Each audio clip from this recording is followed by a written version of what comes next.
janvier 2026. Chers téléspectateurs, auditeurs de Gandhi Malian TV et d'Africain TV, recevez une fois de plus nos salutations.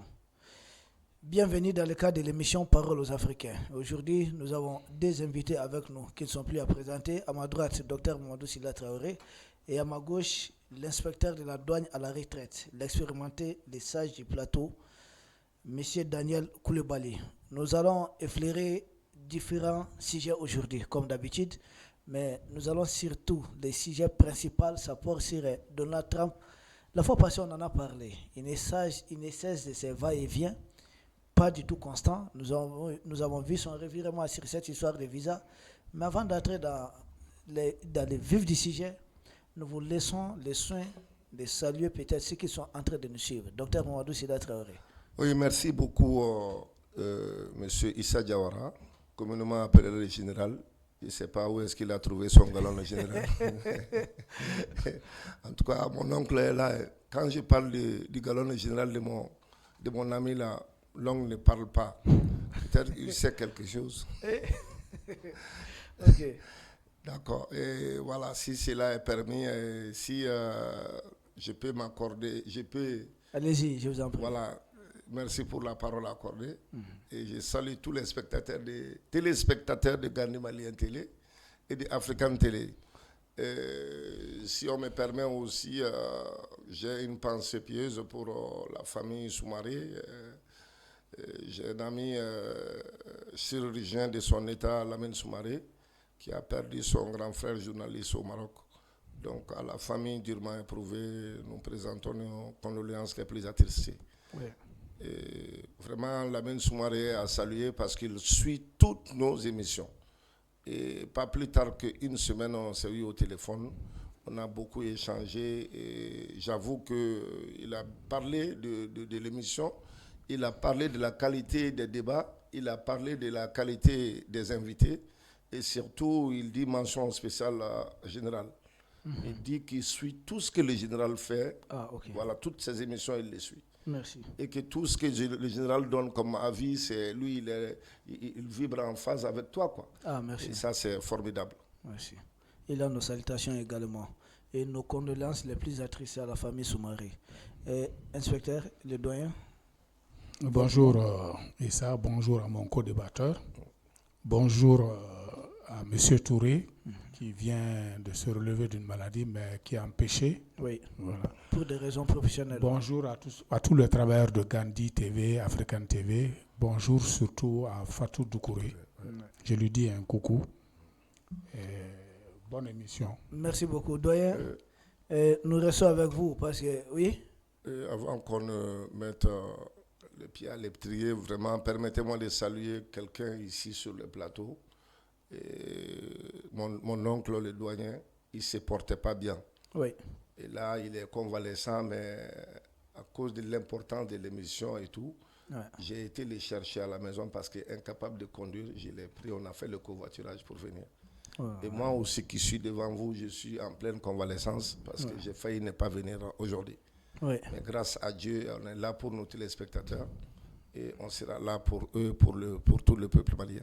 La patrie malienne vous salue, la patrie de l'Est tout entière vous salue. Nous souhaitons propre rétablissement aux doyens ici. Merci. D'ailleurs, avec qui nous restons, parce que nous avons encore besoin, surtout besoin des doyens pour comprendre certaines choses. Donald Trump, sa personne commence à poser problème. Le docteur l'avait évoqué, peut-être nous, on avait pensé peut-être docteur beaucoup plus radical, très dur à l'endroit quand même de notre ami. Hein? Quand je dis notre ami, c'est entre guillemets. Oui. Donald Trump, hein? Mais doyen, nous venons d'apprendre qu'il a fait encore un revirement à 180 degrés autour de cette question de visa. Il avait mis les pays de l'AES qui avaient appliqué la réciprocité. Cette fois-ci, nous ne comprenons pas beaucoup. Finalement, c'est quoi son problème? Bon, l'instabilité c'est un homme instable. Et il marche à l'instinct. C'est l'âge qui fait ça ou bien vous pensez qu'il est pas Non, comme ça? c'est peut-être le parcours qu'il a eu. Il est né avec une cuillère d'argent dans la bouche. Son père avait les moyens. Bon, donc c'est quelqu'un qui est habitué à prendre les gens de haut, je crois. Même sa présidence, c'est parti d'une boutade que Obama lui a fait. Vous savez, chaque année, il y a une année où on réunit tous les journalistes et puis on fait des blagues. Obama lui a fait une blague qui ne lui a pas plu. Et je crois que c'est à partir de là qu'il s'est véritablement engagé En politique. Et donc, voilà, c'est quelqu'un qui est imbu, qui est imbu de sa personne. Et vous savez, son langage est aussi limité que le langage des enfants. Hein. Super, ça n'a jamais été fait, c'est la meilleure chose du monde. Il a un langage très limité. Ok, doyen, sans plus tarder, ça c'était une question d'entrée. Nous assistons à quelque chose au niveau de l'Amérique du Sud qui était peut-être donné comme une chasse gardée des Américains. La même chose que la France, la même emprise que la France a sur ses anciennes colonies, généralement en Afrique subsaharienne. Mais nous voyons aussi au niveau de l'Amérique du Sud, c'est vrai, longtemps ils étaient ils avaient un bras de fer avec le Cuba, et un moment avec le Venezuela, avec la venue d'Hugo Chavez, mais ça n'avait pas atteint un certain niveau. Et actuellement, la Colombie, qui est leur chasse gardée, ils ont plus de 5 bases militaires en Colombie. Les Nicaragua, ça se comprend. Nous assistons à une sorte d'union. Les pays d'Amérique du Sud sont en train de se mettre ensemble pour défier l'ordre américain. C'est quoi votre lecture là-dessus, doyen? Bon, vous savez, tout ça, c'est des événements qui sont liés. Ok. Nous sommes à la phase de remise en cause des équilibres mondiaux. On était, depuis 1989, avec la chute du mur de Berlin, s'est installée une unipolarité, où le sommet, c'était les États-Unis. Mais vous savez, les choses ne durent pas parce que chacun cherche ses intérêts et à force d'exploiter les organisations internationales auxquelles ils participaient et les diriger à leur guise, on en est arrivé à comprendre que ça ne peut pas marcher comme ça. Et donc, ça a commencé par les BRICS qui ont commencé à se détacher. Et finalement, les États-Unis, je vous avais dit ici que si moi je vois les États-Unis venir pour négocier avec moi, je tourne le dos, je m'en vais. Parce qu'ils n'ont aucune suite, ils ne cherchent que leur intérêt et ils vous abandonnent aussi facilement qu'ils viennent avec vous. Et donc, aujourd'hui, il se trouve que les BRICS ont entamé quelque chose, l'AES a enchaîné et les États de l'Amérique du Sud, qui sont pratiquement le domaine réservé, c'est la doctrine Monroe qui gère ces États-là. Et aujourd'hui, à force de tirer sur la corde, chacun est en train de s'apercevoir que ça ne peut pas continuer. Ils en ont avec le Mexique, ils en avaient avec le Nicaragua, qui a même appelé, je crois, les Russes à venir s'installer chez eux. Ils en ont avec la Colombie. Ils n'ont pas de partenaires. Mais avec le Brésil. Avec le Brésil, avec tous ces pays-là. Donc, aujourd'hui, le sommet, l'élément déclencheur, il y avait tout ce marasme-là qui existait. C'est quelque chose qui n'allait pas dans leurs relations. Mais les pays ne sont pas réunis dans comme l'AES pour créer une organisation et se défaire des États-Unis. Ce qui est le fort des États-Unis, c'est qu'ils négocient bloc to bloc, B to B. C'est pas avec les organisations. Et le sommet se trompe. C'est un négociateur, c'est un homme d'affaires qui veut avoir affaire à chacun individuellement pour exercer son pouvoir sur la personne. Aujourd'hui, l'élément déclencheur, mais c'est des situations qui existaient, mais l'élément déclencheur, c'est d'avoir enlevé Maduro. Ça, vous savez, il y a 13 pays en Amérique du Sud. Quand il a enlevé de force Maduro en pénétrant sur le territoire, en l'enlevant, c'est un acte de guerre. Et chacun s'est dit, mais demain, ça peut être mon tour. Et donc, les gens ils avaient commencé à rebiffer. Parce que leur relation en dents de scie avec le Mexique, tout le temps. Mais vous savez qu'ils avaient fait un embargo sur le Cuba, qui a toujours continué. Oui. Et il fallait faire embargo sur le carburant qui venait du Venezuela. Mais le Mexique ne respectait pas ça. Le Mexique prenait le carburant pour aller vendre aux choses. Le Nicaragua est l'éternel révolté. Le Venezuela, avec la ligne de Chavez, ils n'ont jamais pu les maîtriser. Il y a autant de pays comme ça. Donc, l'Amérique du Sud s'est divisée en deux blocs.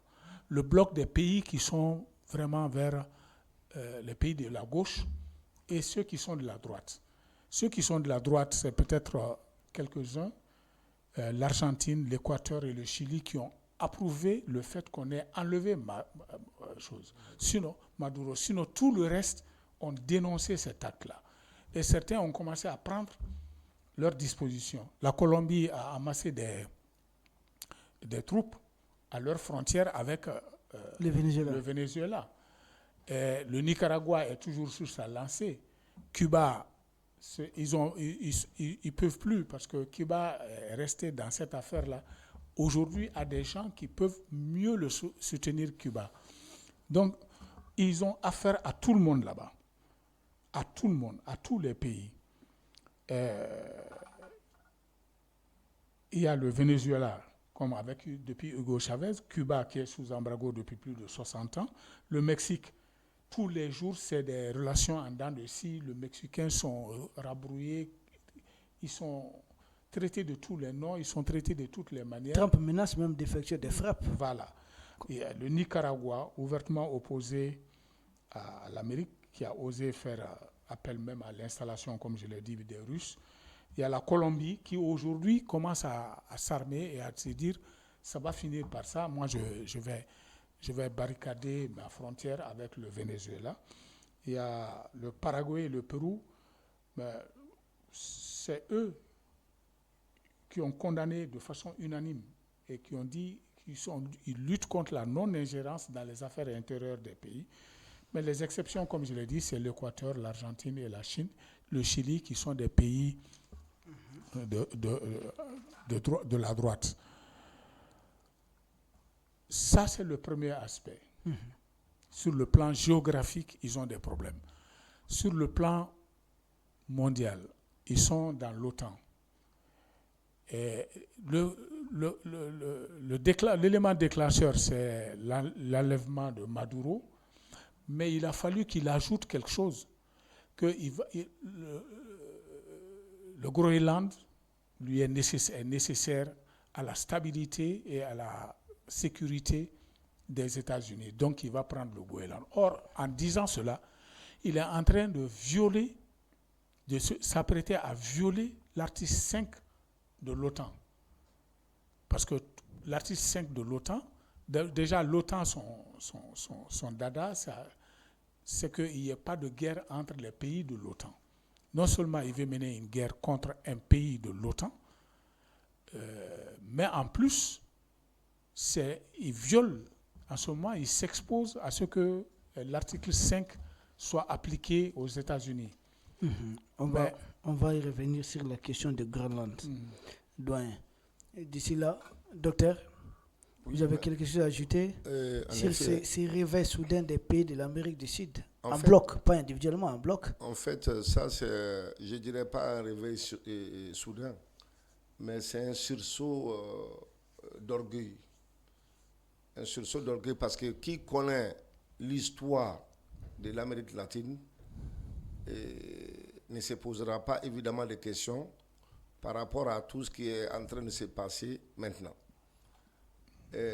L'Amérique latine, pour venir un peu en arrière, ils ont été colonisés par deux grands empires, l'empire, comment ça s'appelle, hispanique et l'empire portugais. Et ils soient soit hispanophones, soit lusophones. Et la plupart, il y a que, comme il y a des pays, un seul pays, le Brésil, sinon pratiquement tous les autres pays de l'Amérique latine ont été colonisés par, comment ça s'appelle, l'Espagne. Mais leur indépendance aussi a été obtenue dans la douleur. Dans la douleur. Et j'avoue qu'il y a un monsieur qui a donné son nom, parce qu'il est révolutionnaire, qui a mené tous ces combats-là pour pouvoir obtenir l'indépendance, en fait, de combien, 13 pays comme ça en Amérique latine. Il s'agit de Simon Bolivar, et qui est, d'ailleurs, Chavez s'est pensé et s'est inspiré de lui pour pouvoir mettre la révolution chez lui. Sinon, il était le président du Pérou, mais il a aidé à avoir l'indépendance en Bolivie, Nicaragua, Panama, et dans beaucoup de pays. Tout à fait. Donc, après cette indépendance obtenue, alors le problème de l'Amérique latine aussi a été, comme le problème de l'Afrique, a été de rencontrer les États-Unis. Parce qu'après la fameuse indépendance des États-Unis avec le président Monroe, c'est Monroe. Ouais, James Monroe. James Monroe. En 1823, il a pris exactement, c'est lui qui a défini le précaré. Il a défini le précaré.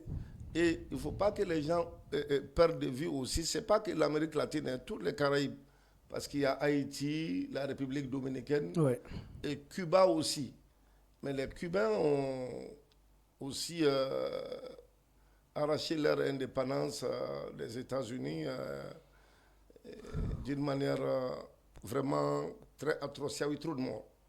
Avec Fidel Castro et tout, c'est les peuples les plus résilients. Ils ont tout le temps été sous embargo. Donc maintenant, à un moment donné, ce sont les États-Unis qui définissaient tout là-bas dans tous ces pays-là.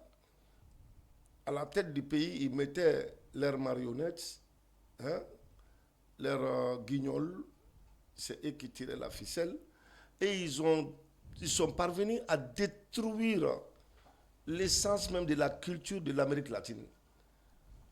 Ils ont fait dans ces pays-là deux extrêmes, les plus riches et les pauvres, les misérables, les indigents.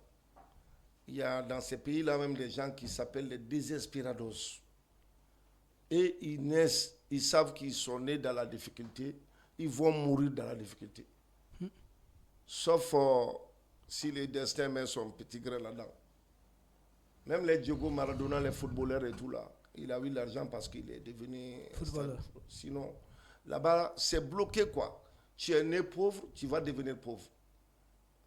Et c'est en fait leur vie en Amérique latine, quand tu te rappelles même d'une citation de Karl Marx, qui disait que ce n'est pas la conscience sociale qui détermine l'être social, mais c'est au contraire l'être social qui détermine la conscience sociale. Autrement dit, on ne peut pas avoir les mêmes visions de la vie, les mêmes compréhensions de la vie, que si on habite un château ou dans une chaumière. Comme on dit, donc, voilà, c'est ce système-là qui a été instauré. Et maintenant, puisqu'il y a toujours une minorité qui prenait la reine de la pouvoir, qui vivait la belle vie, qui croquait la vie à belles dents, maintenant, les gens, les uns ou les autres, commencent à comprendre que, alors, il faut dire non. Maintenant, ils ne disent pas non seulement aux États-Unis, mais ils ont commencé à dire non au système. Vous voyez Hugo Chavez, quand il est venu, ce qu'il a fait là-bas au Venezuela, Cuba, Venezuela et Bolivie avec l'autre là, Ortega. Donc c'était le caillou dans les pieds des Américains. Les Américains ont vu venir ça. Mais un peuple décidé, un peuple qui veut sa souveraineté, un peuple résilient, personne ne peut l'arrêter. Donc tous ces mouvements de va-et-vient, je vais arrêter le président Venezuela, je vais bombarder la Mexique et tout ça. Tout ça, c'est des choses qui, pour quelqu'un qui a l'esprit bien fait là, ne peut pas traverser. Pourquoi? Il y a violation des textes de toutes les grandes institutions. Mais lui, il se moque du droit international. Il dit qu'il se moque du droit international. Donc, on n'a qu'à, comment ça s'appelle, détruire toutes les écoles ou bien on n'a qu'à enlever les droits internationaux dans l'enseignement. Est-ce que le droit international a, oui, un impact vraiment pour le bien-être de tout un chacun? Non. Je l'ai dit autrefois, la Société des Nations avait montré ses incapacités, son axisme à combattre est clair. Ouais. C'est ça qui a signé son certificat de décès. Et après, on a mis en place les Nations Unies avec tous les textes réfléchis, Conseil de sécurité et tout. Malgré tout, ceux qui donnent les leçons n'apprennent pas leurs leçons. Donc voilà, on est à un tournant décisif de changement de tout dans l'humanité. Et ces changements-là, celui qui devrait mettre l'artificier, c'est le président américain là. Et si on laisse ces messieurs-là faire les choses, il mettra le feu vraiment à tout le monde. Ok. Nous ne pensons pas que ça serait le cas. Douane, nous revenons vers vous. Vous avez ébauché déjà la question du Groenland, de ce que Donald Trump envisageait de faire. On avait promis d'y revenir. Mais nous constatons que les Européens, qui sont ses alliés quand même au sein de l'OTAN, vous avez déjà ébauché ça, les Européens sont en train de défier. C'est comme une sorte de l'OTAN-Europe plus Canada contre les États-Unis. Ils sont en train de défier Donald Trump, même s'ils ont envoyé des militaires de façon symbolique au Groenland, mais même en Ukraine. À plusieurs fois, Donald Trump a exigé de Zelensky qu'il faudrait signer un accord de paix.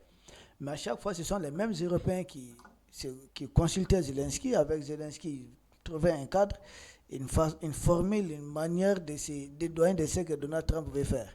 Donc régulièrement, nous constatons que Zelensky est beaucoup plus tenu par ces Européens. Et le Groenland aujourd'hui, ce sont les mêmes Européens qui sont en train de défier Donald Trump. Est-ce l'OTAN est en train d'imploser? L'OTAN, pas seulement. Et les États-Unis reposent sur deux pieds. Ok. La mainmise sur les pays de l'Amérique du Sud et la mainmise sur les organisations internationales, par le biais desquelles ils manipulaient tout. Depuis un certain temps, comme il y a des contestations dans ces organisations internationales par des gens qui ne sont pas d'obédience de leur bord, chaque fois qu'il y a des contestations dans une organisation qu'ils financent et que ça ne marche pas, ils veulent se retirer. Donc ils sont dans les organisations internationales pour s'en servir. Et le troisième pied, parce qu'il y a trois pieds, le troisième pied, c'est l'Occident, les pays européens. Et donc, ils ont pris aussi, là, le leadership à travers l'OTAN, de pays européens, parce que l'histoire avait fait qu'il y avait le pacte de Varsovie qui était opposé à l'OTAN. Le pacte de Varsovie ayant disparu, il y a l'OTAN qui reste, ils continuent à manipuler pour leur intérêt. Donc ces trois pays sont en train de leur glisser entre les mains. Ils n'arrivent plus à avoir la même mise sur ces trois piliers. Mais à l'intérieur même, Donald Trump a des problèmes. Le Sénat qui est supposé être soumis au président avait le jeudi voté une loi pour restreindre les limites de Donald Trump en matière de guerre. On en a parlé. C'était le jeudi. Le mercredi suivant, ils ont réussi à débaucher 2 sénateurs qui ont changé leur vote et ils sont revenus. Ils ont classé cette affaire-là. Donc il a les mains libres pour intervenir militairement. Et même s'ils avaient réussi à voter ces textes pour les restreindre, si lui, il ne voulait pas que ça passe, il mettait son veto. Et ça en était fini. C'est pourquoi c'est un régime vraiment présidentiel. Donc, il y avait ça, le Sénat a failli voter contre lui. Maintenant, le Sénat a voté contre lui pour l'apposition d'une plaque commémorative pour l'invasion du Sénat, du Congrès, après l'élection de Joe Biden. Et c'est lui qui est impliqué. Il s'était opposé, mais ça, ils ont voté. Ensuite, Obamacare, qui est vraiment le système, réforme de santé. Grande réforme réussie par Obama. Aujourd'hui, c'est tellement imposé qu'il voulait revenir sur Obamacare pour désintégrer tout ça mais il y a des gens de son camp qui se sont opposés. Donc déjà aussi à l'intérieur, il commence à avoir des problèmes. Mais comme je l'ai toujours dit, les MAGA, Make America Great Again, ces partisans, eux, c'est l'intérieur qui les concerne. Tout ce qui se passe à l'extérieur, là, c'est pas trop. Donc, il est en train de... Il est sur des sables mouvants. À l'extérieur, MAGA est contre la politique interventionniste des Américains. Or, c'est ce qu'il est en train de faire. C'est ce qu'il est en train de faire. Bon, son problème avec les États, l'Union européenne, parce qu'il y a l'OTAN, mais à l'intérieur de l'OTAN, il y a l'Union européenne. Ils ont envoyé 33 personnes, 33 militaires. Oui, tout au plus. Tout au plus, pour aller au Danemark, au Groenland. Exercice militaire et puis dissuasion. Mais ils se foutent de la gueule des gens. Je m'excuse du terme. C'est de l'enfantillage. 15 Français, 13 Allemands. C'est juste des Norvégiens. Voilà. C'est juste manifester leur opposition. Et ils brandissent ça, 33 personnes. Mais le problème, c'est que eux, ils ne peuvent rien contre Donald Trump. Tu sais pourquoi? On en avait un peu parlé en off. Il y a l'ITAR.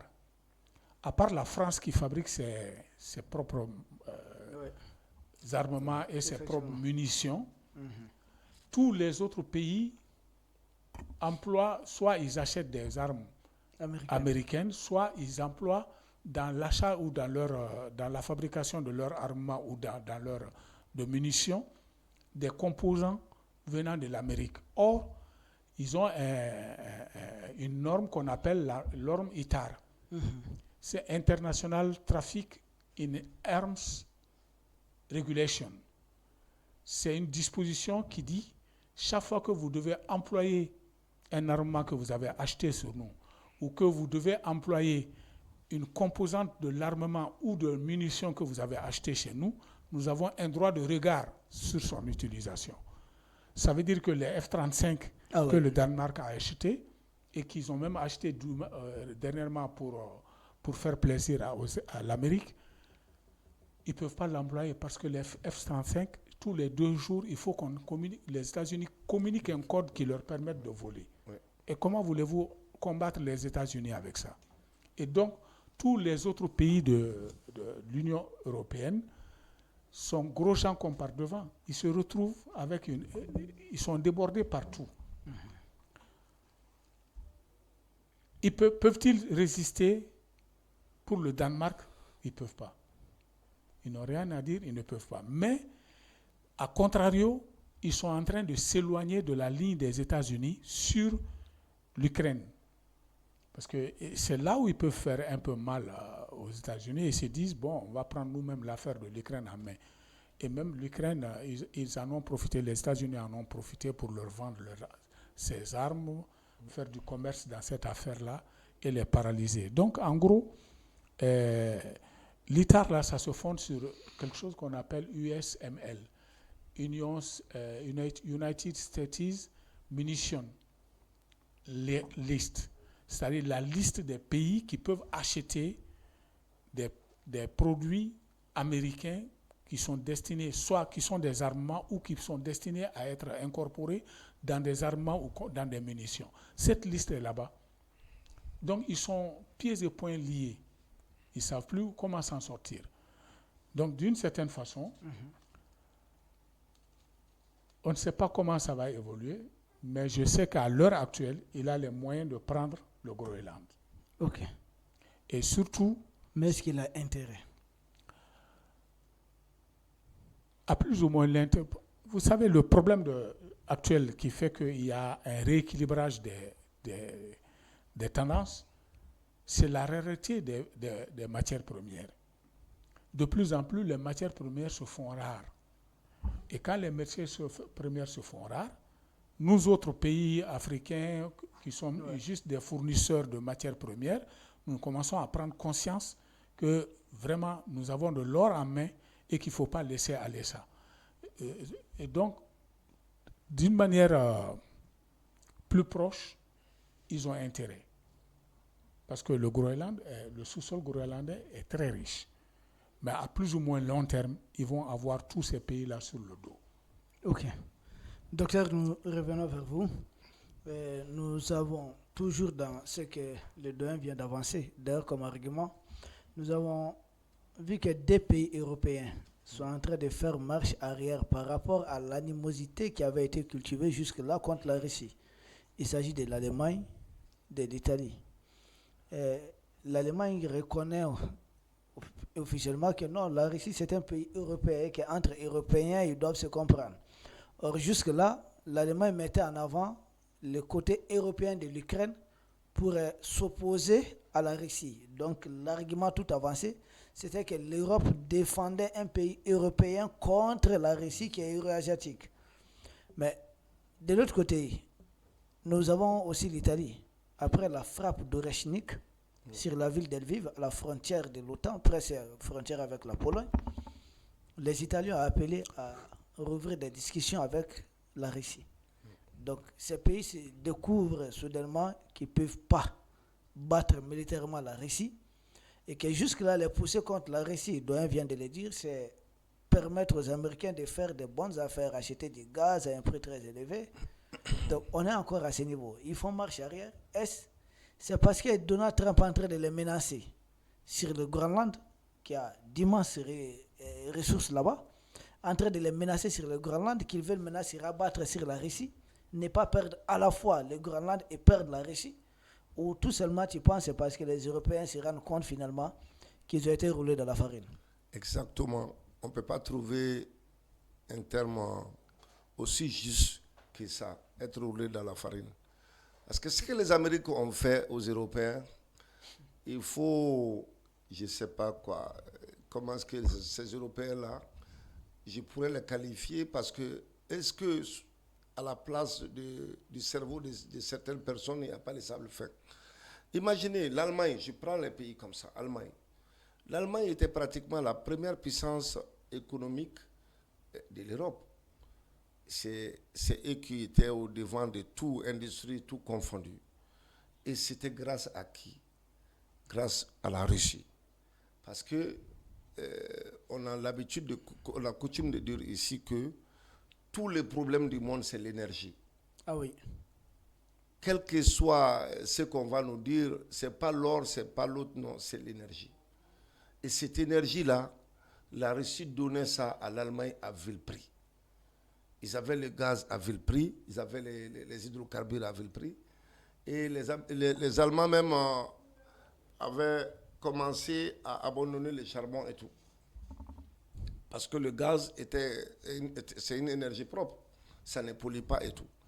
Ils ont fait un premier gazoduc, le Nord Stream 1, le Nord Stream 2. Les Américains les ont roulés dans la farine. Ils ont saboté Nord Stream 2. Et avec l'Union européenne, alors la France au devant de la scène, ils ont dit qu'ils vont sanctionner la Russie. Le ministre français même de l'économie a eu à le dire, Bruno Le Maire, qu'ils vont mettre l'économie de la Russie à genoux au bout de 3 mois. C'est ça, tout au plus. Mais voilà, on est là. Au contraire, la Russie a déjoué tous leurs toutes leurs fameuses sanctions et tout. Les Russes sont très intelligents. Ils ont axé maintenant leur énergie vers la Chine, l'Inde et l'Iran et tout ça là. Donc les autres achètent le pétrole de la Russie, ils vont raffiner et ils vont revendre aux Européens à prix très élevé. Donc les Américains ont dit aux Européens, bon, n'achetez pas le gaz des Russes, moi je vais vous vendre le gaz de schiste, qui est 2 fois plus cher que le gaz naturel russe, le gaz de schiste liquéfié. Donc les prix ont flambé. 4 fois. 4 fois, les prix ont flambé en Europe. Or les choses sont intimement liées. Quand les prix de l'énergie flambent là, alors les industries ont tout un problème pour pouvoir assurer la production et tout, et pour pouvoir vendre à des prix raisonnables. Donc les prix des voitures, tout a flambé, et finalement les industries sont en train de fermer petit à petit. Il y a eu vraiment, comment ça s'appelle, il y a eu vraiment l'économie qui a énormément souffert de cela. Et maintenant, après cette histoire d'Ukraine, les États-Unis sont en train de faire leur jeu, le doyen a dit. Il dit que les États-Unis vendent leur armement à l'Ukraine. Même l'industrie spatiale, là, les projets d'Internet et tout, c'est l'autre là, Elon Musk, qui les vend ça. Oui, Starlink. Starlink. Donc, si les États-Unis arrêtent leur aide tout de suite à l'Ukraine, c'est la fin de la guerre. Ouais. Les Européens n'ont rien. On a vu des vidéos où les Ukrainiens étaient en train de maudire les Français parce qu'ils ne fabriquent pas d'armement de qualité. Donc, l'Europe n'a rien. L'Europe est une Europe dépendante, une Europe vieille, qui s'est rattachée aux États-Unis éternellement comme ça, quoi. Les États-Unis les traînent comme ça derrière eux. Et au dernier truc, Macron, il y avait un truc, comment ça s'appelle, une interview de Donald Trump, où il dit qu'il aime bien Macron, mais quand Macron, lui, il dit à Macron de s'arrêter quelque part, il doit s'arrêter, parce que si ils mettent le taxe sur les médicaments et ils achètent 14 fois plus cher, 14 fois plus cher. Si ils mettent comment ça s'appelle, ils élèvent les taxes des médicaments qui rentrent en Europe, ça va être un problème. Donc, comme nous, on est liés aux Européens, les Européens aussi sont liés aux Américains. C'est comme ça que ça se passe. Mais il ne faut pas perdre de vue quelque chose qui est extrêmement important, l'affaire de Groenland, là. Parce que les gens ne connaissent pas trop l'histoire de Groenland. Comme les Russes n'avaient pas de velléité expansionniste, ils ont laissé ces territoires-là sous protectorat de la Norvège. Danemark, autant pour moi. C'est l'extrême nord européen vers le pôle nord. Donc, le Danemark, tous ces pays, Danemark, tout ça, là, ce sont les Russes qui les ont aidés à prendre leur indépendance. Donc, les Russes ont laissé ces territoires-là. Comme ces territoires-là, c'était des zones hostiles, avec le réchauffement climatique, il y a eu la fonte des glaces et tout. Donc, l'homme est venu faire des explorations. Ils ont trouvé que ce territoire est immensement riche. Ah ouais. En gaz, en pétrole, en terres rares, ouais. En tout. Donc, c'est ça qui fait la convoitise. Vous voyez, et le Groenland me fait penser à quoi? À un cultivateur qui a son champ de maïs au bord de la route. C'est la convoitise. Donc, je disais, je me répète, les Russes n'ont pas de velléité expansionniste, mais le Groenland, leur territoire même est plus grand en superficie que le territoire du Danemark, et plus riche que le Danemark, mais c'est sous la protectorat. Il y a peu de personnes là-bas, parce que le climat... Ouais, 56 000. Voilà, le climat est hostile. Donc les Américains, c'est sûr qu'ils ont fait des prospections là-bas, et ça les intéresse. Et ça va me paraître... je ne sais pas comment je vais expliquer. En tout cas, l'intention de Donald Trump pour l'annexion de la Groenland est quelque chose vraiment qui va se passer, quoi. Qu'on le veuille ou pas. Les Européens ne peuvent rien, absolument rien. Ok. Voilà. Les Européens ne peuvent absolument rien. Sans doute, il y a quelque chose à ajouter. Et vous allez d'ailleurs enchaîner avec une autre reculade de Donald Trump, mais sur l'Iran cette fois-ci. Pourtant, il avait annoncé en grande pompe. Là aussi, nous assistons à un net recul. De plus en plus, je me pose la question, est-ce que Donald Trump est réellement fou? Il traitait Biden d'être anormal, que Biden avait des oui, problèmes. Mais c'est un joueur, il joue au poker menteur. Est-ce qu'il n'a pas une ligne de conduite? Donald Trump est quelqu'un, on l'a dit, qui a horreur des organisations. Oui. Il a horreur de l'Union européenne. Il veut casser l'Union européenne. Ça, c'est pressenti. Il n'aime pas l'Union européenne. Parce qu'une Union européenne fortifiée, c'est une force en face des États-Unis. Il faut casser. Et même les organisations qui pullulaient autour de l'ONU, il se retirait de tout, 66. Oui. Et donc, mais en se retirant de tout, il se retrouve en face à face avec chacun des pays qui composent ces organisations-là. Ça, c'est son terrain de jeu. Il a poussé les États-Unis, l'Union, la Russie voulait intégrer L'OTAN, oui. L'OTAN. Mais ils ont refusé parce que la Russie dans l'OTAN, c'est un contrepoids des États-Unis. La Russie dans l'Union européenne, c'est un contrepoids de tous ces pays-là. L'Angleterre, l'Allemagne, la France, qui veulent prendre la tête. Mais ils savent que la Russie, non seulement potentiellement, elle a beaucoup d'habitants, mais elle a un territoire immense avec des ressources. En rentrant dans l'Union européenne ou en rentrant dans l'OTAN, la Russie va prendre une place prépondérante. Et ils n'en veulent pas. Et je crois, ce que je pense, ils ont épinglé la Russie comme étant des revanchards qui vont envahir l'Europe. C'est faux. C'est juste, ils les ont indexés pour pouvoir les combattre. Quelle est leur idée? Moi, ce que j'ai compris, c'est que la Russie étant riche, c'est une fédération, il faut désintégrer la Russie pour pouvoir aller chercher les richesses du sous-sol de la Russie. Il n'y a pas plus que ça. Une Russie fédérale avec des pays et un sous-sol riche, avec une gestion centralisée, ils peuvent rien faire. C'est en train d'échouer. Ils se rendent compte que les États-Unis les ont amenés dans un cul-de-sac. Pour en sortir aujourd'hui, ils se disent, il faut se tourner vers la Russie. D'où la propension même de Macron qui dit il va falloir négocier avec la Russie. Ça veut dire simplement les positions tranchées que nous avions, il va falloir qu'on bouge, qu'on lâche du lest pour qu'on puisse s'entendre. Parce que du côté des États-Unis, c'est les pires.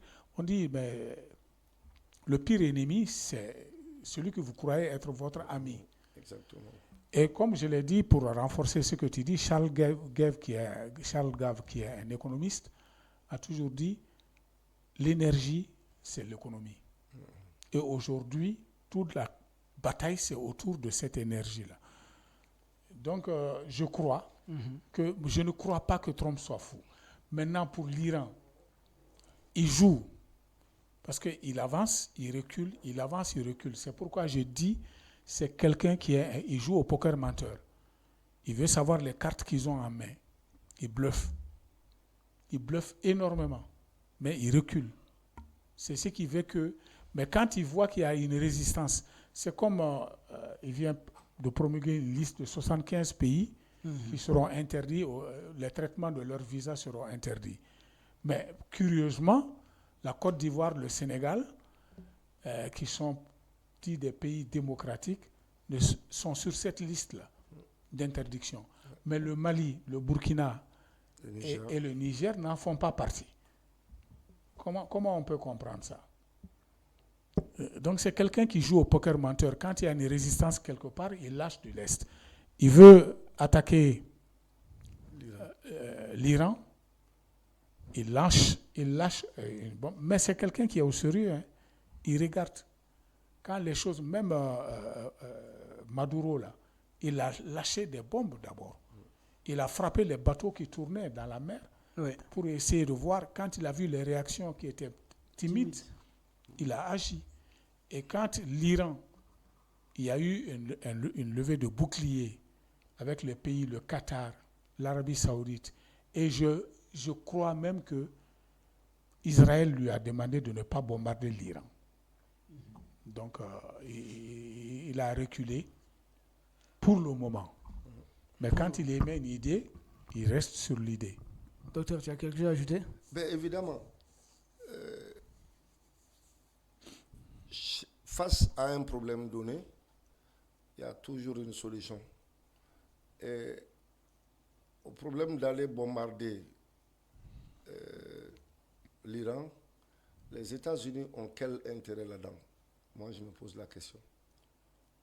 Ils sont liés à l'Iran par qui?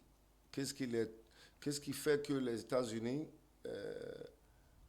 vont attaquer l'Iran comme ça? Ils ne sont pas dans le même continent et tout. C'est simplement l'attaque de l'Israël déguisée. Parce que les oiseaux de même plumage volent ensemble. Et M. Beliké, le premier ministre israélien Benjamin Netanyahou, et Donald Trump sont les oiseaux de même plumage. Et quand ces deux... Mais l'Iran, ça sent le pétrole, troisième réserve mondiale de pétrole. Oui, mais ce n'est pas comme ce qui s'est passé au Venezuela. L'Iran n'est pas égal au Venezuela. Il faut qu'on se dise la vérité. Au Venezuela, d'ailleurs, ce n'est pas l'armée américaine qui est allée prendre Maduro. Ce sont les Vénézuéliens qui ont livré Maduro aux Américains. Un point, c'est tout. Pour celui qui comprend les choses. Quand la vice-présidente a pris... Non, j'aimerais dire que Donald Trump est poussé par le lobby du pétrole. Tout à fait. Il aime agresser les pays qui ont des réserves de pétrole. Ça peut être une réalité. Mais il y a eu la guerre des 12 jours là, entre l'Israël et l'Iran. Oui. Et ce que moi j'ai entendu, en fait, il y a eu deux choses qui ont précipité Donald Trump à arrêter le processus. Parce qu'il semble que les avions fictifs avaient été préparés depuis l'Allemagne et puis un peu dans les Méditerranéens. Ils ont des bases là-bas. Donc les avions avaient commencé à venir. Mais à l'approche de l'Iran, il semblerait que les Chinois et les Russes ont donné du matériel aux Iraniens et que ces avions-là ont été carrément déboussolés. Ils n'avaient ni système de GPS, ils ont été carrément brouillés. Et les pilotes ont appelé, ils avaient du mal à appeler leur base. Les pilotes ont pris sur eux simplement de rebourser chemin. Et quand ils sont entrés en contact avec leur base, ils les ont expliqué que vraiment ils ne peuvent pas voler parce que à partir d'un certain niveau, tout est effacé, tout est brouillé. Premier argument. Deuxième argument, quand le ministre de la Défense iranien a dit qu'il fallait avoir il faut seulement 24 heures pour terminer leur missile, leur ogive nucléaire. Et 2 jours après, ils ont dit qu'ils ont le nucléaire. Et quand ils ont dit ça, ça met la peur à tout le monde. Parce que le caractère dissuasif même du nucléaire fait que quelqu'un qui a le nucléaire, tu es respecté, on n'engage pas. Parce que, imaginez, quand les États-Unis bombardent l'Iran, et que l'Iran bombarde, comment ça s'appelle, l'Israël avec des ogives nucléaires, ils en ont beaucoup, hein, ils ne disent pas. Ils vont enrayer l'Israël de la carte. Et qui va être perdant? Point d'interrogation. Est-ce que les États-Unis vont lancer la bombe atomique à l'Iran? Étant donné que les Russes aussi et les Chinois sont aux aguets. Point d'interrogation. Il a compris que l'Iran n'est pas le Venezuela et qu'il fallait stopper ces processus-là. Et je pense qu'il a tout intérêt. Ok. Il a tout intérêt. Nous continuons cette fois-ci, nous allons revenir un peu ici en Afrique. D'ailleurs, doyen, vous avez suivi, et docteur, vous avez suivi avec nous. Tout à fait. Il a une tentative de coup d'État déjouée au Burkina Faso. Et d'ailleurs, ceux qui étaient impliqués ont témoigné publiquement. Tout à fait. C'est ce qui s'est passé aussi en Iran. Hein. Les gens ont témoigné publiquement avoir été manipulés et autres. Oui. Mais on dit que le cerveau du coup d'État, c'est encore Damimba. Tout à fait. Cet homme qui est l'ancien chef d'État du Burkina qui se trouve au Togo. Oui. Votre analyse avant qu'on revienne vers les doyens. Une analyse pertinente est que l'ennemi de mon ennemi doit être forcément mon ami. Mon ami. Imaginez, Damiba est où? Il est au Togo. Et à partir du Togo, tous les services de renseignement togolais et tout ça savent ce qu'il est en train de faire. Il a des tentacules en Côte d'Ivoire et tout. Damiba commet ces choses-là, les preuves sont là, et le Togo ne bronche pas. Si le Togo était en réalité un ami du Burkina Faso, le Togo allait prendre les bonhommes et les livrer à son pays. C'est la énième fois que les choses se passent. Raison pour laquelle j'ai dit aux dirigeants de l'AES de ne pas être toujours dans la réaction, d'anticiper certaines choses. Mais c'est réduire sa capacité de nuisance, quoi. Voilà, une manière de dire les choses. Trop, c'est la énième fois. Je ne me rappelle même pas combien de fois il le fait. Et il y a, en plus d'être à l'extérieur, il y a les ennemis, comment ça s'appelle, intérieurs même qui étaient là. Et si ce coup avait, comment ça s'appelle, Astafourla avait réussi, ça allait mettre le Burkina Faso en combien d'années de retard encore? Et même l'AES. Et même l'AES. Donc, surtout que le Burkina a la présidence de l'AES. Exactement, faisons attention. le ver est dans le fruit. Et je cite encore Hugo Chavez qui disait que quand on te donne un revolver chargé à 12 balles pour tirer sur les ennemis, il faut tirer 10 balles à l'ennemi intérieur et 2 balles à l'ennemi extérieur. Parce que Damiba en tant que tel n'est rien quand il est là-bas au Togo. Il a des tentacules, des gens vraiment mentalement très faibles d'esprit, à cause de quelques millions. Ils ne pensent même pas à leur pays, ils ne pensent même pas à l'AES, ils ne pensent même pas au développement, aux bonnes choses que le monsieur est en train de faire dans son pays. Ils veulent vraiment, tout mélanger et nous faire revenir en arrière. Et là, vraiment, je ne défends pas cet avis-là. Et les mesures là que les Burkinabés doivent prendre doivent être des mesures draconiennes pour que de tels actes, que personne n'ait encore envie de faire ça, quoi. Le monsieur passe à la télé pour jouer sur la sensibilité des gens, que lui, il demande clémence. On est où? Demander quelle clémence? Non. S'il avait trouvé le président, il allait le faire passer de vie à trépas. Ok. C'était son objectif. Merci beaucoup. Je vous en prie. Votre neveu lui dit les choses peut-être de façon très crue. Et ça se comprend aussi.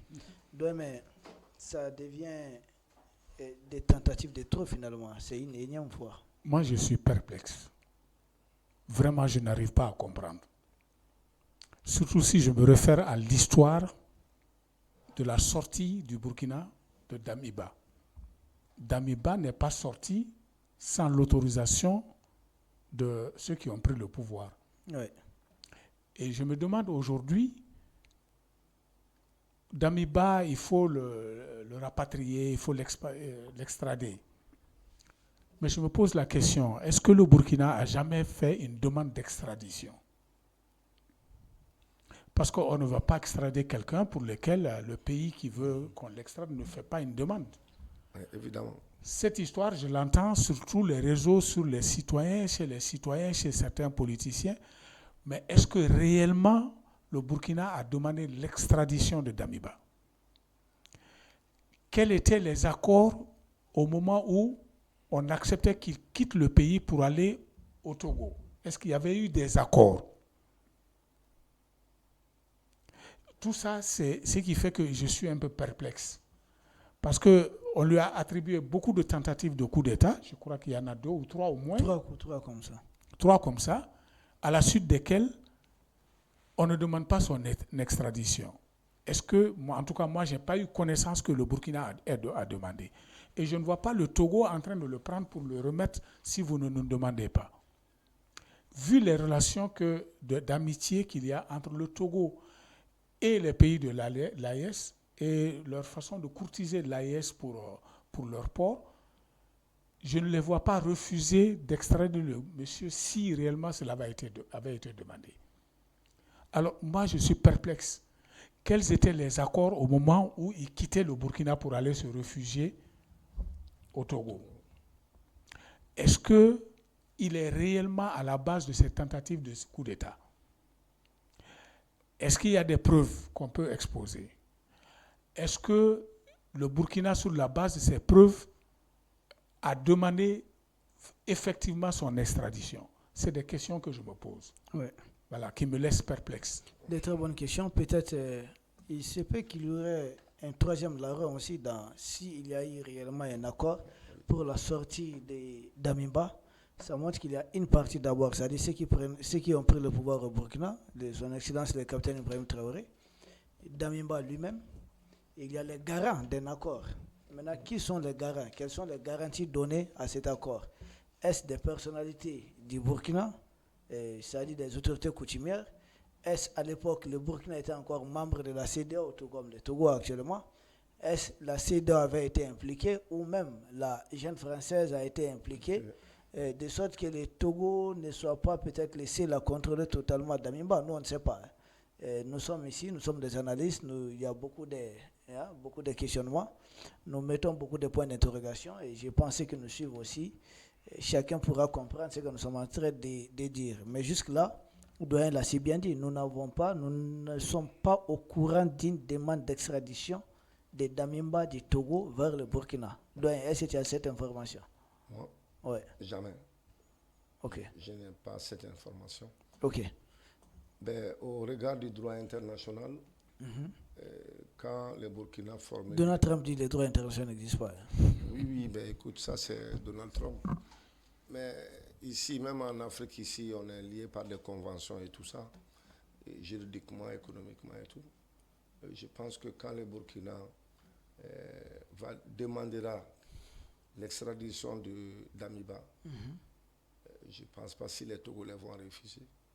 À moins qu'il y ait une troisième main là-dessus. Et puis Damiba n'est pas, en pensant tout ça là, le caractère récidiviste de Damiba me fait penser que Damiba est un envoyé, quoi. Il y a quelqu'un derrière aussi. Voilà. Ok. Merci beaucoup. Nous passons à la question suivante. Doyen, nous revenons vers vous. La semaine, c'est même cette semaine, nous avons assisté à une décision de la part des autorités souveraines du Niger. Les convoyeurs, ceux qui ont refusé de convoyer des camions citernes jusqu'au Mali, que ce soit des opérateurs comme des chauffeurs, ont été sanctionnés par les autorités du Niger. Un acte fort quand même, ça c'est un geste très fort. Nous avons besoin de votre analyse. Absolument. Ça c'est la manifestation la plus visible de la solidarité entre les pays de l'AES. Au moment où le Niger avait besoin de nous, si le Niger existe encore et à ce niveau-là, c'est parce que les autorités de transition des deux pays, Burkina Faso et Mali, ont décidé d'aller se battre aux côtés des autorités du Niger lorsque la CEDEAO a voulu les attaquer. Et ça a été l'élément qui a fait renoncer la CEDEAO. Donc aujourd'hui, leur stabilité, leur transition est due à la position de ces deux pays-là. Et il y a des choses qui s'imposent aux citoyens. Nous sommes en guerre.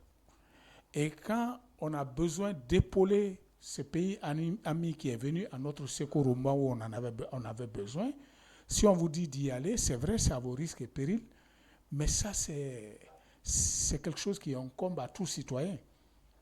Tout citoyen a le devoir de répondre présent à l'appel du pays quand il s'agit d'assurer la sécurité du pays.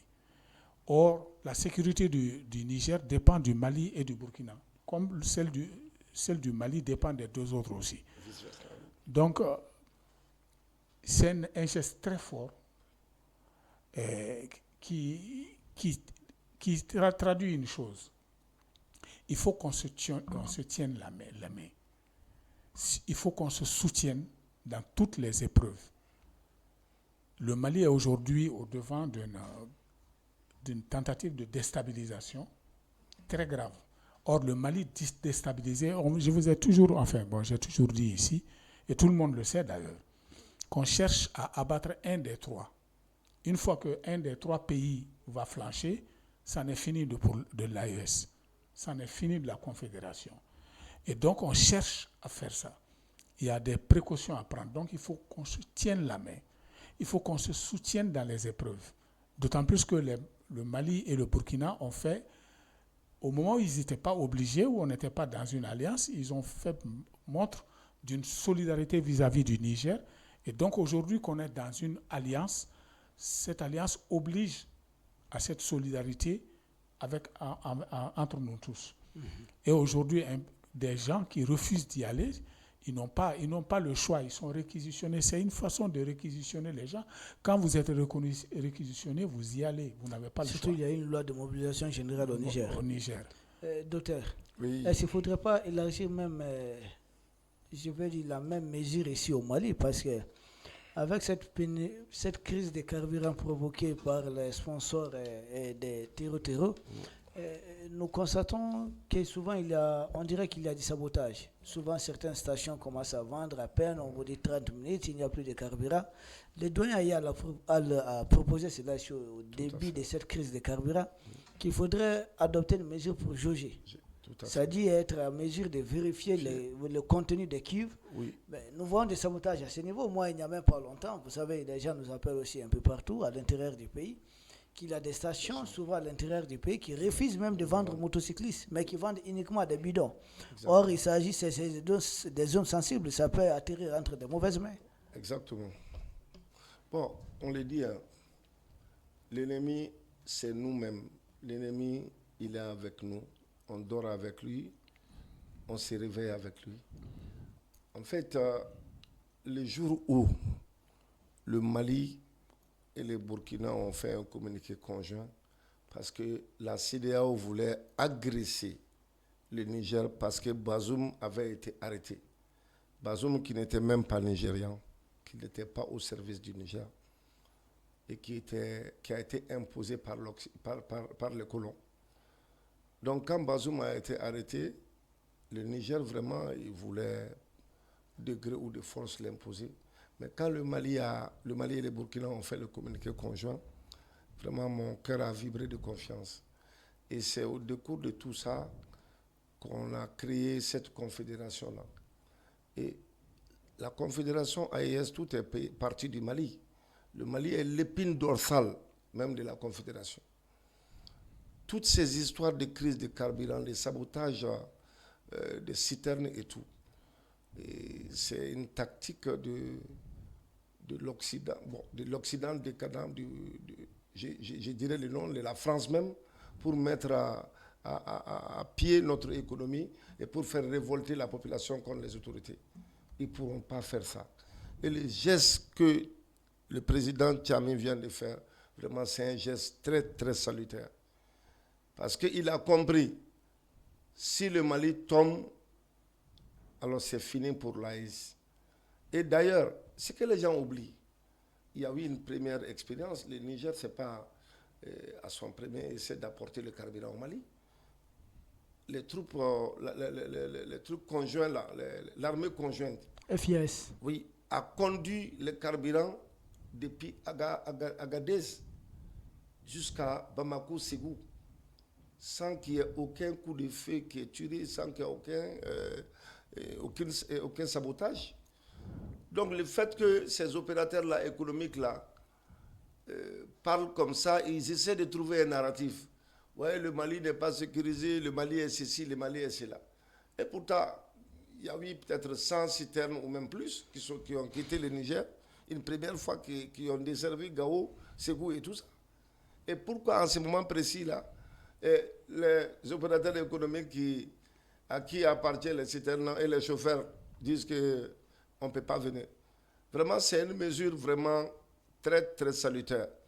Parce que nous sommes en guerre et il faut s'assumer. Les responsables sont faits pour ça. Je voudrais juste abonder un peu dans ton sens, mais en soulignant quelque chose.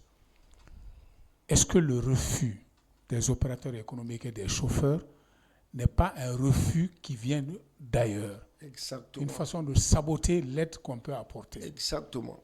Parce que si on regarde ça, oui, c'est ça qui est la logique. Oui. Puisque le Niger vient au secours du Mali, on va casser cette chaîne-là, oui, en poussant des gens à refuser. Oui. Voilà, moi, c'est pour cela, à l'entame de mon propos, j'ai dit que l'ennemi est avec nous. Il est parmi nous, on dort ensemble, on se réveille ensemble. Et cet ennemi-là, il est dangereux. Beaucoup d'entre nous ici, même pas au Niger, au Mali ici, quand on essaie de voir, de remuer, on essaie d'aller au fond des choses, peut-être ton voisin à qui tu fais confiance, que vous priez ensemble à l'église ou à la mosquée, lui, il fait partie. Ça, c'est ahurissant. Moi, je ne peux pas comprendre qu'on peut jouer contre soi-même. Il gagne quoi dans ça? Nous, on est en train simplement de gagner notre souveraineté et de mettre à la disposition les richesses naturelles que le bon Dieu nous a procurées pour le bonheur du peuple malien. Même ces bonheurs-là, quand on l'a, et ils ne sont pas vraiment à l'écart, ils aussi bénéficient. Plus que l'Occident décadent les propose. Je ne sais pas, parce que souvent, on est trop découragé par l'Africain, je ne sais pas quoi. C'est en Afrique seulement qu'on voit ça. Ok. C'est en Afrique seulement qu'on voit ça. Tu termines ou c'est bon? Oui, si le mot de la fin. Non. pas d'abord le mot de la fin, nous revenons vers les doyens. Oui. Parce que toute cette histoire, la pénurie de carburant, il faut aider le Mali, tout ça c'est parce qu'il y a une guerre énergétique sans précédent contre le Mali. C'est même une première en Afrique qu'un pays africain subisse de plein fouet la guerre énergétique de ce niveau. Doyen, pour en finir, il faut forcément, c'est une solution purement militaire, c'est ça? Je crois. Bon, je ne suis pas dans les secrets des dieux, mais je fais confiance à nos autorités qui ont de très bons conseillers et qui jusqu'ici, pratiquement, nous autres citoyens lambda, nous sommes très pressés. Eux, ils ont la main à la pâte. Il faut que les choses se fassent en temps utile. Et non se précipiter et faire des actions, se dépenser dans tous les sens. Moi, je crois qu'ils sont en train de suivre une ligne dans tous ces segments-là de la lutte et qu'en son temps, ils vont mettre les moyens qu'il faut. Ok. Je pense. Merci. Docteur, et on ne doit pas aussi... il faut finir avec ces terrorismes-là purement et simplement. Simplement, oui. On a dit, cette guerre-là, c'est la nôtre. On la fera. Pas seulement l'armée malienne, non. C'est tout le peuple. On doit mettre en branle vraiment toute cette ressource humaine valable pour aider l'armée à se défaire de ces aventuriers, de ces va-t-en-guerre qui sont en train de faire une guerre dont ils ne savent ni les tenants ni l'aboutissant. Et des idolâtres comme ça qui prennent le fusil au nom de quel Dieu, ils vont dans les villages, dépouiller tous les villages, et prendre des AK avec des gens, et voilà quoi. Et ça fait atrocement mal. Donc, c'est un appel à nos autorités, je réitère cet appel-là. Vraiment, s'il le faut, on va tous prendre les larmes pour défendre la patrie. Parce que tu es prêt, docteur? Moi, je suis prêt. Même si on me recrute là pour, je ne sais pas, les interrogatoires de certains. Ah Okay. J'ai ma lame de bistouri avec moi, je sais là où ça fait mal. Je sais là où il faut couper. Excusez-moi, on est sur un plateau. Okay. Il ne faut pas que je divague un peu. Donc voilà, et ils sont en train aussi de brûler les usines. Hein. Mais c'est une guerre énergétique, une guerre économique sans précédent. Tout à fait. Mais ils sont méchants. Une méchanceté gratuite, quoi. Un terroriste n'est jamais gentil. Oui, mais ils sont méchants. Et puis c'est bizarre, ils viennent d'où? De la Mauritanie ou de chez nous-mêmes. Ok. Oui. Merci beaucoup. Vous ajoutez quelque chose, sinon nous arrivons à la fin de cette émission. Non, moi je voudrais juste faire un petit rappel. Ok, allez-y. Le 14, c'était la date anniversaire de la souveraineté retrouvée. Oui. J'ai vu des interventions à n'en pas finir pour dire qu'on ne l'avait jamais perdu, la souveraineté, petit patata. Moi, j'affirme que la souveraineté on l'a retrouvée. Mais on ne la retrouve pas pour toujours. La souveraineté, quand on la retrouve, ça veut dire que sur chaque dossier, sur chaque sujet, on se bat pour faire prévaloir sa souveraineté. La chose qui démontre qu'on a retrouvé cette souveraineté, si elle existait auparavant, pourquoi à quoi ceux-ci sont arrivés, ceux qui étaient là ne sont pas arrivés à ça, alors qu'ils avaient la souveraineté. Bonne interrogation. Une chose que moi je rappelle, l'instrument de mesure à mon niveau que je regarde, c'est qu'ils ont entrepris des combats très ardus. Renvoyer l'amunissement, renvoyer Barkhane, Takuba, renvoyer toutes ces flopées de choses, s'en prendre avec le code minier. Le code minier, croiser le fer avec la CEDEAO, avec les miniers, tout ça, ils sont arrivés à le faire. C'est grâce à quoi? C'est parce qu'ils ont retrouvé leur souveraineté. Et cette souveraineté ressort de quoi? Du soutien populaire. Sans soutien populaire, ils n'auraient jamais pu faire ça. Si ceux qui pensent que la souveraineté était là, mais ils n'avaient qu'à l'activer. Et pourquoi on est tombé si bas alors qu'on avait la souveraineté? Oui, c'est parce qu'on l'avait perdu. Oui, pour ajouter aussi, il y a beaucoup de choses qui crevaient les yeux.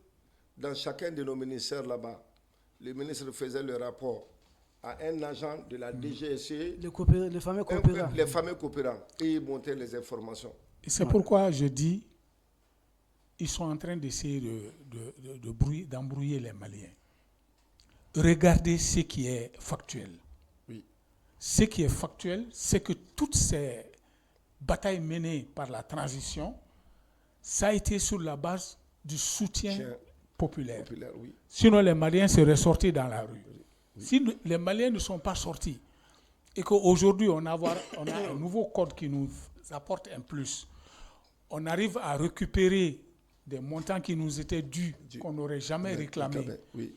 On arrive à sécuriser nos biens. On arrive à fonctionner sans aide extérieure. Il y a tout un tas. Et même les fuites fiscales, là, les Maliens, les sociétés françaises qui étaient ici au Mali ne payaient pas d'impôts pour le Mali, ils payaient leurs impôts en France. Tout ça, les 12 accords coloniaux, tout ça là, on s'est sorti de ça, on n'avait pas... Ceux qui disent ça, ceux qui disaient ça, je me pose la question s'ils ont été à bonne école, quoi. Non, il s'agit simplement de savoir... Ou bien c'est un délire, je ne sais pas trop. Si la souveraineté, si on ne l'avait jamais perdue, pourquoi alors qu'on l'avait, on est tombé si bas? Oui. C'est aussi simple que ça. Cette souveraineté ne peut se mesurer qu'à l'aune d'une chose, le soutien populaire. Oui. Vous connaissez le Malien. Oui. Depuis 1968, on a appris à sortir dans les rues. Oui. Et quand on sort dans les rues, à la clé, c'est le renversement du pouvoir. Et jusqu'ici, les gens ne sont pas sortis pour essayer de renverser les choses parce qu'on est en but avec la France ou Pititi ou ceci ou cela. Si on en arrive là, c'est parce qu'il y a le soutien populaire. Oui. Et c'est ce soutien populaire qui démontre qu'on a retrouvé une souveraineté. C'est ça notre force. Cette souveraineté qu'on retrouve, c'est la résilience du peuple qui soutient les luttes qu'on est en train de mener. Et ceux qui sortent pour dire c'est de la politique, vous étiez là, vous n'avez pas pu. Oui, c'est ça. Il faut accepter les choses. Et factuellement, c'est de cela que moi je veux parler pour en sortir de ces micmacs-là, de ces tromperies politiques. Doyen, c'est un aveu d'échec, quoi. Voilà. C'est-à-dire l'ancien chef du village n'aime pas que le village prospère. Si lui, il n'a pas bien fait. Ok. Voilà. Merci beaucoup. Docteur, oui. Votre mot pour sortir de cette émission? Le mot de la fin. Je demande encore de la résilience et de la patience à l'ensemble du peuple de l'AES.